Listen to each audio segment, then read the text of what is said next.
نحمده ونصلي ونسلم على رسوله الكريم أما بعد فأعوذ بالله من الشيطان الرجيم بسم الله الرحمن الرحيم إن الله وملائكته يصلون على النبي يا أيها الذين آمنوا صلوا عليه وسلموا تسليما. بے شک اللہ تعالیٰ اور اس کے فرشتے نبی کریم صلی اللہ علیہ وسلم پر درود بھیجتے ہیں.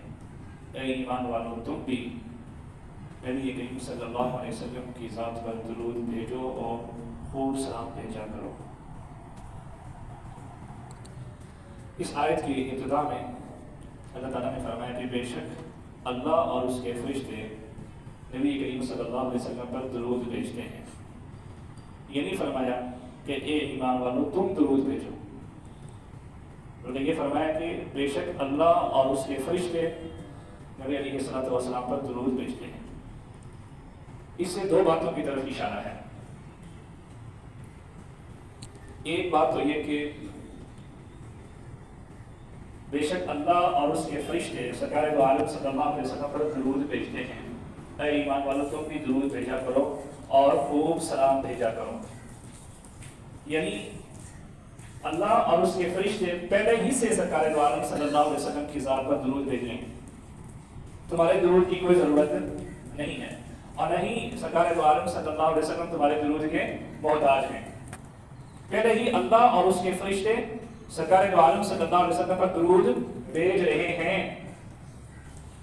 ہاں اگر تم اپنی خیر چاہتے ہو، تم اپنی بڑائی چاہتے ہو، تم یہ چاہتے ہو کہ کل قیامت کے دن کی جو ہلاکیاں ہیں ان سے بچ پاؤ، پلسرات پہ آسانی سے گزر جاؤ، جنت میں جانے والے بن جاؤ، جہنم سے بچنے والے بن جاؤ، تو تم بھی سرکار دو عالم صلی اللہ علیہ وسلم پر درود بھیجا کرو.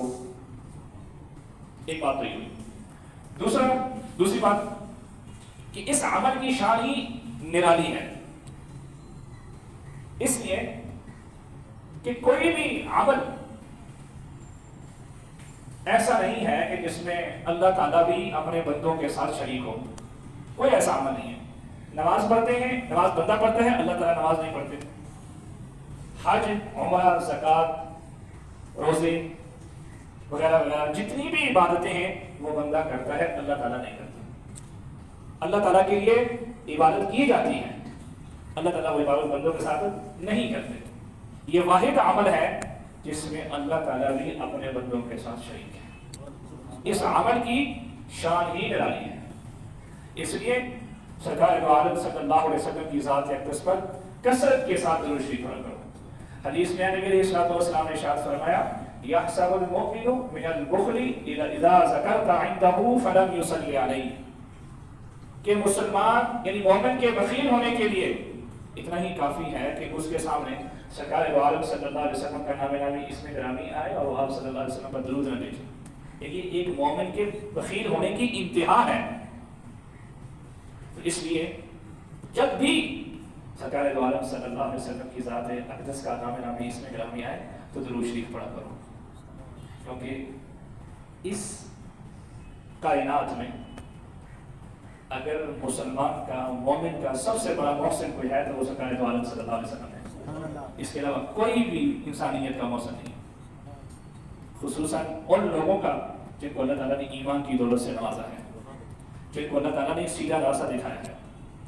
اور رسول اللہ صلی اللہ علیہ وسلم کی حالت یہ ہوتی تھی کہ آپ صلی اللہ علیہ وسلم دن رات امت کی فکر میں گزارتے تھے، دن رات امت کی فکر میں لگے رہتے تھے. ایک صحابی نے آپ صلی اللہ علیہ وسلم کی اس حالت کو دیکھا اور کہا کان دائم الفکرۃ متواصل الاحزان، کہ جب بھی میرے آقا کو دیکھا، جب بھی میرے آقا کو دیکھا تو یوں لگتا تھا کہ آپ پر کوئی غم طاری ہے، آپ پر کوئی فکر طاری ہے. علماء یہ فرماتے ہیں کہ یہ فکر اس بات کی نہیں تھی کہ آپ کو مال و تجارت میں نقصان ہو رہا ہے یا دنیا کے دیگر مال و اسباب میں کمی قلت آ رہی ہے. علماء فرماتے ہیں یہ فکر اس بات کی تھی کہ کس طرح میری امت جہنم سے بچ کے جنت میں جانے والی بن جائے. آپ صلی اللہ علیہ وسلم کے ہم پر بہت زیادہ احسانات ہیں. کل قیامت کے دن ہر نبی نفسی نفسی نفسی کر رہا ہوگا، لیکن سرکار دو عالم صلی اللہ علیہ وسلم امتی امتی کر رہے ہوں. تو یہ امتی اتنا بھی نہیں کر سکتا کہ آپ کا نام نامی اس میں گرامی آئے اور ایک دفعہ آپ پر درود بھیج دے؟ اتنا نہیں کر سکتا.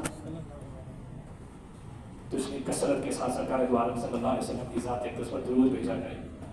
کم از کم 300 مرتبہ روزانہ حضور علیہ السلام کی ذات ایک اس پر درود بھیجا جائے. اور صبح و شام ایک حدیث میں ہے اس کے علاوہ حضرت ابوبکر صدیق رضی اللہ تعالیٰ عنہ کہ جو آدمی فجر کی نماز کے بعد 10 مرتبہ درود شریف پڑھتا ہے اور جو مغرب کی نماز کے بعد 10 مرتبہ درود شریف پڑھتا ہے اس کے لیے حضور علیہ السلام کی شفاعت واجب ہوگی. چھوٹا سا عمل ہے. حضور کتنا اجر کتنا بڑا ہے، ثواب کتنا بڑا ہے، فائدہ کتنا بڑا ہے کہ حضور علیہ السلام کی شفاعت نصیب ہوگی. اللہ تعالیٰ سے دعا ہے کہ اللہ تعالیٰ ہمیں عمل کرنے کی توفیق نصیب فرمائے.